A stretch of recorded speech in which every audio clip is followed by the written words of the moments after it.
All right, guys, when it comes to movement, any type of movement, whether it's strength training or water skiing or snow skiing or playing with your children, we have one critical thing that we need to think about, and that is the concept of core to extremity, meaning or midline to periphery. We want to think about our movement always initiating from the midline, and we will have drills to work on this and exercises to work on this, but if we are not strong in our midline, meaning our trunk, right, these or positionally in a good place, this is what can compromise our spine. If our spine is compromised, then our other places are compromised, our joints are compromised. So a lot of this comes from posture. We want to have, if your posture is off, it's going to make it hard to engage your core properly. So we want to think about let me walk back here. We want to think about our toes should be straight. So are you standing ducked out? If you're ducked out, there's a good chance your pelvis is in a poor position.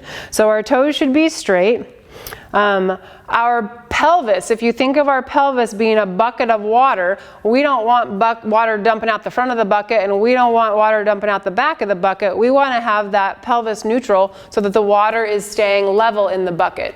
If I'm here, then I'm not going to be able to properly activate my midline and my glutes, which are very important parts of my core. That is my core essentially. So from here, my rib cage should be down. Are you noticing that you have a flared up rib cage when you're sitting or standing or walking or skiing because you're extended through that back? If you're in that position, that is not ideal. We need to try to bring that rib cage down, which pretty much our lumbar and our ribs are connected in that position, meaning that we're going to bring a neutral pelvis, brings ourselves into that neutral rib cage. Our shoulders, and this is a big one for water skiers. Your shoulders are forward, right? Meaning that they're on the front of our chest and my arms are on the front of my body. If that's the case, that's going to round my upper back, which is going to affect my lower back, which is going to affect my ability to use my midline. So shoulders, you want to think about, should be back and down. A better way to think of it, instead of back and down, because sometimes that just squeezes them, is to think about your shoulder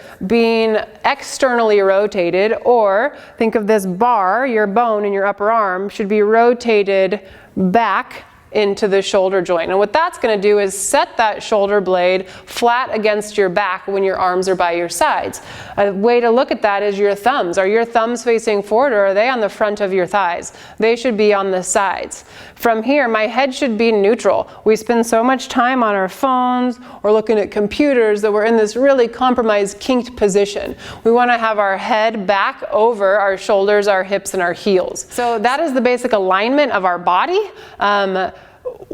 From the most basic level, if we are out of position in any of those things, our core is compromised. If I am not able to stay in a stacked position, my core is compromised. If my core is compromised, something else down the chain is going to be compromised. So it's always core to extremity. That means we need to get organized. So finding that good posture, giving yourself some tightness in your midline, squeezing your glutes. Now, whatever it is, I'm ready to move. This might feel stiff and awkward to you at first, but the more that you do it, the more mobility that you continue to gain, the more stability you begin to have in your shoulders and your hips, your knees, your ankles. You're going to start to make this feel like this is home. This is where you're supposed to be. And when this feels like home, it translates to the ski, it translates to the bike, it translates to the gym, to where these movements just become second nature.